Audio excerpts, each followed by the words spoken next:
My name's Leah Duffield. I'm a private client partner here at Muckle, and here's how the October 2024 budget will impact on business owners moving forward.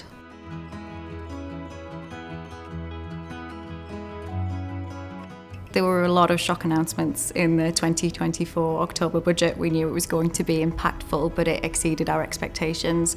In terms of core impact for business owners in particular, it's going to be the limitation on business relief that's been brought in.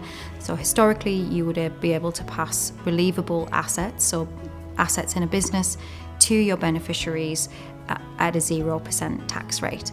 We know now that the government plan to cap that at £1 million, which means that any business assets over £1 million will be taxed at 50% of the full rate, so taxed at 20%.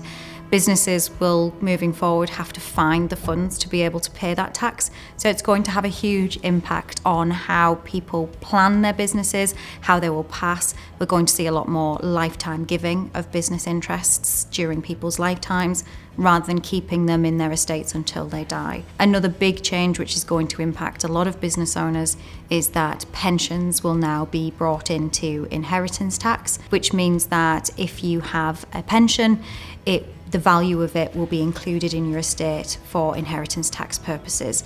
So a lot of people whose estates were below the inheritance tax threshold historically, now you factor in the value of their pension, that will bring them into a taxable regime. So in reality, it just means that a lot more assets are going to be subject to inheritance tax, which means a lot more people will pay inheritance tax, which means that business owners in particular will have to be very careful in their planning, lifetime planning and planning for when they're gone, to ensure that they maximise the rates that are available to them for inheritance tax reliefs, and make sure that everything that they can do during their lifetime they do, so that to minimise the impact of inheritance tax on their estates.